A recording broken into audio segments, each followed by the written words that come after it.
Covid चाचा जिसको हमने ट्राई किया कोविड अप्रोप्रिएट बिहेवियर से रोकने का, उससे एक्सबीबी 300 गुना ज्यादा इंफेक्शियस है। तो गब्बर सिंह हरि सिंह जो दूसरी कक्षा में था ओरिजिनल कोविड, उसे रोक नहीं सकते। और अभी कोविड घोड़े पे बैठ के मशीन गन लेके आया। जो मास्क है वो कोविड को नहीं रोक सकते अभी, लेकिन फ्लू को रोक सकते हैं। हाथ धोने का वैसा कुछ फर्क नहीं पड़ता, फ्लू के लिए थोड़ा हेल्प हो सकता है।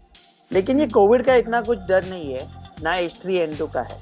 मुझे कोई डर नहीं लगता। रामलाल और अहमद मियां ने एक हाई लेवल मीटिंग ले ली, दोनों बैठ के हाई लेवल मीटिंग, और बोलते हैं गब्बर कब आने वाला है?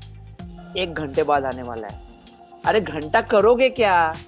1 घंटे बाद अगर गब्बर आ रहा है तो करोगे क्या? रामलाल और अहमद मियां मीटिंग क्यों कर रहे हैं? मोगैम्बो ने लाल चश्मा पहना तो उसको मिस्टर इंडिया दिखता है ना, लेकिन गब्बर को देखने के लिए लाल चश्मा पहन के फायदा क्या है? देश भर में अचानक से कोविड के केसेस फिर से बढ़ने लगे हैं। यही वजह है कि कुछ समय पहले प्रधानमंत्री नरेंद्र मोदी ने एक मीटिंग भी बुलाई और कोविड को लेकर क्या कुछ तैयारियां पूरे देश भर में हैं, इसको लेकर भी चिंता भी जताई और मीटिंग भी की। इसके बाद स्वास्थ्य मंत्रालय का यह कहना था कि कोविड को लेकर क्या हमारे देश की तैयारियां पूरी हैं, इसको लेकर मीटिंग भी की जाएगी। हमारे साथ इस वक्त डॉक्टर रवि गोडसे हैं, जो कि हमें कोविड को लेकर तमाम जानकारियां भी देते हैं और कैसे हमें डरने की जरूरत नहीं है वो भी बताते हैं। सर, बहुत बहुत स्वागत है हमारे साथ जुड़ने के लिए। पहला सवाल मैं आपसे यही करूंगी कि अभी हमने देखा कि H3N2 जो इन्फ्लुएंजा है वो भी पूरे देश भर में और खासतौर पर नॉर्थ इंडिया में बहुत ज्यादा लोगों को परेशान कर रहा था, और अब कोरोना के मामले भी बढ़ने लगे हैं। क्या ये मामले चिंताजनक हो सकते हैं? जो मास्क है वो कोविड को नहीं रोक सकते अभी, लेकिन हम्म। फ्लू को रोक सकते हैं। हाथ हम्म। धोने का वैसा कुछ फर्क नहीं पड़ता, फ्लू के लिए थोड़ा हेल्प हो सकता है। लेकिन ये हम्म। कोविड का इतना कुछ डर नहीं है, ना H3N2 का है। मुझे कोई डर नहीं लगता। ये जो सब हाई लेवल मीटिंग वगैरह है ना, ये जो सब कर रहे हैं वो सरासर गलत है, पूरी तरह से गलत है। अभी ये जो मीटिंग की और उन्होंने सेंटर ने एक लेटर लिख दिया स्टेट को, मैं पढ़ रहा था, मैं मुझे ऐसा कुछ दूसरा कॉमेडी लिटरेचर पढ़ने की जरूरत ही नहीं है, वो पढ़ा था। उन्होंने 5 आइडियाज बोले, सेंटर ने स्टेट्स को 5 आइडियाज बोले इसको काबू करने के लिए। पहली आइडिया है टेस्ट, दूसरा ट्रैक, तीसरी ट्रीट, चौथा वैक्सीनेट, और पांचवा कोविड अप्रोप्रिएट बिहेवियर। ये 5 है, हाँ 5 पांडव है। साले सब के सब दुशासन निकले। श्रेया जी, आप और मैं बस कंडक्टर है दिल्ली में, ओके, और हमको पॉजिटिव आता है टेस्ट, तो क्या 3,000 लोग जिनको हमने टिकट दिए कल परसों उनका ट्रैकिंग करेंगे? कुछ भी बात करते। टेस्ट, ट्रैक, तीसरा कहते हैं ट्रीट। H3N2 के लिए ट्रीट कर सकते हैं, ओसेल्टेमाविर है, जितना जल्दी रिजल्ट आएगा, इंडिया में अवेलेबल है, बहुत सस्ता है, कोई साइड इफेक्ट भी नहीं है। लेकिन अगर कोविड की बात हो रही है, ट्रीट करेंगे, ओके। तो रामलाल और अहमद मियां ने एक हाई लेवल मीटिंग ले ली, दोनों बैठ के हाई लेवल मीटिंग, और बोलते हैं गब्बर कब आने वाला है? 1 घंटे बाद आने वाला है। अरे घंटा करोगे क्या? 1 घंटे बाद अगर गब्बर आ रहा है तो करोगे क्या? रामलाल और अहमद मियां मीटिंग क्यों कर रहे हैं? कुछ कर तो नहीं सकते? क्या दवाई है कोविड के लिए? 2 दवाई है, निर्मा ट्रेलवीर, एनसी ट्रेलवीर तो अभी आई नहीं है, निर्मा ट्रेलवीर और रेमडेसिविर। रेमडेसिविर का भी 3 दिन का प्रोटोकॉल हो सकता है ऑक्सीजन के पहले, लेकिन फिर अस्पताल जाना पड़ता है, 2-3 लाख का खर्चा है, क्यों खर्चा करे इम्यून सप्रेस? जब निर्मा ट्रेलवीर 5,000 के अंदर आ सकता है, सिर्फ 5 दिन खाने का है, तो ट्रीटमेंट है ही नहीं। वो बोलते हैं कि ट्रीटमेंट का जायजा लेंगे, हमारे पास क्या है? अरे क्या डोलो गिनोगे बैठ के? ट्रीटमेंट है ही नहीं, क्या हाई लेवल मीटिंग बार बार ले रहे हो, क्यों ले रहे हो? चौथा है वैक्सीनेट, ओके। अभी वैक्सीनेशन की H3N2 की बात और कोविड की बात। H3N2 पर वैक्सीन बहुत अच्छी तरह से चलता है, बहुत अच्छी तरह से चलते हैं, पूरे डॉक्टर लोग लेते हैं, US में एडल्ट को भी देते हैं। लेकिन भारत में कोई लेने वाला नहीं है, लोग पक चुके हैं, और दुर्भाग्यता से भारत में व्हाट्सएप है। तो H3N2 का वैक्सीन चालू किया तो कल चालू होगा। सुरमा भोपाली के चाचा ने वैक्सीन ले ली और उनको यह लकवा मार दिया है, कुछ ना कुछ वो तबाह कर देंगे पूरा, और फिर बच्चों का वैक्सीनेशन बंद पड़ेगा। तो भारत में ये संभव ही नहीं है अभी। हाई अपर मिडिल क्लास में ले रहे हैं, डॉक्टर फ्लू शॉट ले रहे हैं। अभी कोविड के वैक्सीन की बात करते हैं। अभी अपने जो कोविशील्ड कोवैक्सीन है, जिनका प्रिकॉशन डोज दे रहे हैं, उसका efficacy against the XBB variant is 0%। 0% efficacy है to prevent mild disease. Serious disease के लिए वो बहुत अच्छी तरह से बचाते हैं आपको टीके। लेकिन जो 2 टीके आपने लिए हैं और जो ओमिक्रॉन आपको हुआ था, और आपको हुआ था, चल झूठी, ऐसा मत बोलो कि नहीं हुआ था, तो जो 2 टीके आपने लिए थे और आपको ओमिक्रॉन हुआ था, वो आपको सीरियस डिसीज से बचाता रहेगा। अभी इंडिया के जो एग्जिस्टिंग कोविशील्ड कोवैक्सीन है, उनका 0% असर है XBB पर। तो वो लेके कुछ फायदा नहीं है। क्या प्रिकॉशन डोज का डंका पीट रहे हैं? कुछ फायदा नहीं है उसका।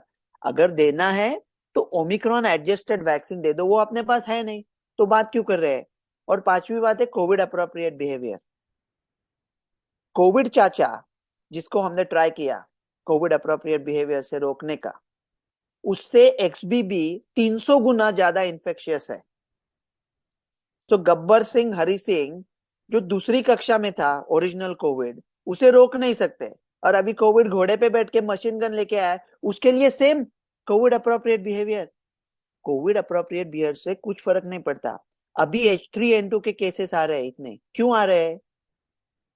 क्योंकि बच्चों को कोई इम्यूनिटी नहीं है। बच्चे घर में ला रहे हैं, बुजुर्गों को दे रहे हैं। बच्चों को इम्यूनिटी क्यों नहीं है? Covid appropriate behaviour. तो ये कोविड अप्रोप्रिएट बिहेवियर से काफी, ऐसा नहीं है कि उसका कुछ यूज ही नहीं है, उसके वजह से काफी बुरा भी हो रहा है। तो ये पहले नहीं होता था क्या? अब छोड़ दो ये सब, वायरस बीरस की न्यूज छोड़ दो, ये उठक बैठक छोड़ दो। मैं पूछना चाहूंगी इन्फ्लुएंजा और कोविड वायरस को लेकर कि क्या ये दोनों, क्योंकि एक साथ एक समय पर आए, पहले हमने देखा कि ये जो H3N2 है पहले ये दिखाई दिया लोगों में, और अब कोरोना के केसेस जो है वो दिल्ली जैसे शहरों में 6% जो है वो बढ़े हैं। क्या ये दोनों ही वायरस मिलके कोई कॉकटेल तो नहीं बना लेंगे? जिस तरीके के हम रिपोर्ट्स भी देख रहे हैं, लोगों के मन में ये शंका भी है कि अगर किसी कोई पहले से ही इन्फ्लुएंजा का शिकार है और वो क्या ससेप्टेबल है कोविड वायरस को लेकर, या फिर ये दोनों मिला के कुछ ऐसा कुछ हो सकता है? दोनों मिला के मतलब ऐसा जो वायरस जेनेटिक मटेरियल स्वैप बोलते हैं, वो टिपिकली सिमिलर टाइप के वायरस में हो सकता है। तो BA1 और BA2 का साथ में इन्फेक्शन कुछ स्वैप हो सकता है। इन्फ्लुएंजा मतलब साथ में इन्फेक्शन हो सकता है। वायरस का ट्रीटमेंट जितना जल्दी हो, और देखो कोविड ओमिक्रॉन सब वेरिएंट वैसा ही मामूली है। और फ्लू का ट्रीटमेंट हमारे पास है, 6 कंपनीज बनाती है भारत में, 6 कंपनीज बनाती है, बहुत ही सस्ता है। जितना जल्दी हाई रिस्क लोगों को मिले उतना अच्छा है, डरने की कोई बात है नहीं। कुछ समय से लोगों ने ये शिकायत की कि इन्फ्लुएंजा के टाइम पे या फिर कोविड के बाद से बेसिकली जब वो एंटीबायोटिक ले रहे हैं तो वो या तो असर नहीं कर रही है। सरकार ने भी इसको लेकर बातें की हैं कि देखिए आप एंटीबायोटिक ना ले। ये एंटीबायोटिक को लेकर क्या है, क्या हम वाकई में इसको लेकर रेजिस्टेंट हमारी बॉडी हो चुकी है, और क्या इन्फ्लुएंजा के समय पर एंटीबायोटिक लेनी चाहिए नहीं लेनी चाहिए, इसको लेकर ये सब कुछ जो बातें चल रही हैं, अगर उसको भी अगर आप क्लियर कर सकें। मोगैम्बो ने लाल चश्मा पहना तो उसको मिस्टर इंडिया दिखता है ना। लेकिन गब्बर को देखने के लिए लाल चश्मा पहन के फायदा क्या है? एंटीबैक्टीरियल एंटीबायोटिक्स बैक्टीरिया के खिलाफ है, वायरस के अगेंस्ट उसे क्यों इस्तेमाल करोगे? इसलिए इस्तेमाल कभी कभी होते हैं। दो दो वजह है इसकी। एक वजह यह है जिसको बोलते हैं बैक्टीरियल सुपर इन्फेक्शन। अगर हमको वायरस हुआ है, हम खांस रहे हैं, हमारे ब्रोंकियल ट्यूब्स को थोड़ा डैमेज हुआ है, अगर उधर डैमेज होता है तो जो बैक्टीरिया अपने बॉडी में चुपचाप बैठे होते हैं वो आपको इन्फेक्ट करते हैं, को बैक्टीरियल सुपर इन्फेक्शन बोलते हैं। उसको ट्रीट करने के लिए कभी कभी एंटीबायोटिक देते हैं। उस एंटीबायोटिक की वजह से सुपर इन्फेक्शन ट्रीट होता है, लेकिन ओरिजिनल वायरल इन्फेक्शन ट्रीट नहीं होता। ये एक चीज है ट्रीट करने की। और दूसरा क्या होता है, यहाँ तो कुछ इंश्योरेंस ज्यादा होता नहीं इंडिया में, लोग पैसा देके डॉक्टर के पास जाते हैं। वो तो क्या, उधर डॉक्टर के पास गया, 2 घंटा बैठा और उसने कुछ दवाई नहीं दी, तो डॉक्टर भी बेचारा क्या करेगा यार। तो डॉक्टर लिख देते हैं एंटीबायोटिक, नहीं तो मल्टीविटामिन। कुछ नहीं लिखा तो आप कहोगे 2 घंटा लिया, 200 रुपया लिया और कुछ दवाई भी नहीं दिया। अरे कभी कभी ऐसा डॉक्टर भी बहुत अच्छा होता है मेरे जैसा, जो बोलता है कि दवाई मत खाओ, जैसा भगवान ने बनाया वैसा रहो, माता पिता का आशीर्वाद ले लो, इंडियन डाइट ले लो, कसरत करो और बाकी सब छोड़ दो, ये झोलझाल में मत पड़ो। तो इसके वजह से एंटीबायोटिक हम बहुत इस्तेमाल करते हैं। ओमिक्रॉन के जो सब सब वेरिएंट्स है XBB, वो ओमिक्रॉन जैसे ही है। अभी डेटा आया नहीं है, लेकिन डेफिनेटली ऐसा लग रहा लेकिन है क्या कि इसकी ये वजह से कोई लहर आ मामूली सकती है? रहे। लहर हॉस्पिटलाइजेशन से आती है। हम्म। हॉस्पिटलाइजेशन कौन होता है? कोई नहीं होता। और अगर आपने XBB 1.16 गूगल किया अभी, hmm. And cross reference with New York Times, एक भी हम्म। हिट नहीं है। हम्म। रॉयटर्स, एक भी हिट नहीं है। हम्म। वॉशिंगटन पोस्ट, एक भी हिट नहीं है। हम्म। जर्मन, फ्रांस, ग्लोब मॉन्ट, एक भी हिट नहीं है। सिर्फ हम्म। इंडियन मीडिया में है। मेदांता हॉस्पिटल है, उसके निदेशक जो है नरेश त्रिहान, वो भी ये कह रहे हैं, इतने बड़े डॉक्टर हैं, वो भी ये कह रहे हैं कि देश से कोरोना की लहर नहीं गई है और सभी लोगों को कोविड अप्रोप्रिएट बिहेवियर करना चाहिए। तो फिर लोग माने तो किसकी बात माने? क्योंकि आप जो हैं, मेरी आप तो कह रहे हैं कि 2021 में ही खत्म हो चुका है। मेरी और बात माने। नहीं नहीं, आप ये भी देखो ना, आ, आप ट्रैक रिकॉर्ड भी देखो ना। देखो, हम्म। भारत के जो सब डॉक्टर्स हैं, हम्म। वो सब मुझसे ज्यादा पढ़े लिखे, मुझसे ज्यादा स्मार्ट है। नहीं, मैं मान लेता हूँ। वो वो काम करते हैं भारत में, ओके, और मैं काम करता हूँ यूएस में। तो मुझे कोई मॉरल या कोई नैतिक हक नहीं है कि भारत में क्या कहे बोल। लेकिन मेरा आपके इस नन्हा सवाल है, ओके, कि आपने जिन लोगों, जो भी डॉक्टर आपको बोल रहे हैं कि कोविड की लहर नहीं गई है, उनसे हम्म। आप सबसे पहला सवाल पूछो कि अप्रैल 2021 में तीसरी लहर के बारे में उन्होंने क्या भविष्यवाणी की थी। ये सब डॉक्टर्स ने कहा था कि अप्रैल 2021 में जब इंडिया कहार पर था दूसरी लहर के, कहा था कि 5,000 लोग रोज मरने वाले हैं और सितंबर में तीसरी लहर आने वाली है। वो टाइम एट डॉक्टर रवि गोर से खड़े थे और भारत की जनता को कह रहे थे ये सब बकवास है, कुछ नहीं होगा। कौन सही था? बाद में आया डेल्टा प्लस, कह रहे थे डेल्टा प्लस से ये हो जाएगा, वो हो जाएगा। डॉक्टर रवि ने ट्वीट किया था डेल्टा प्लस बकवास है। कौन सही था? दिसंबर 2021 में ओमिक्रॉन आया था, और ओमिक्रॉन अभी तो गया, सब खत्म हो गया, भारत में तो सब तबाही मच गई, लाखों केसेस आएंगे। डॉक्टर रवि ने कहा था ओमिक्रॉन भारत के लिए वरदान होगा, वैक्सीन का काम करके जाएगा, हॉस्पिटलाइजेशन नहीं बढ़ेंगे, कुछ नहीं होगा।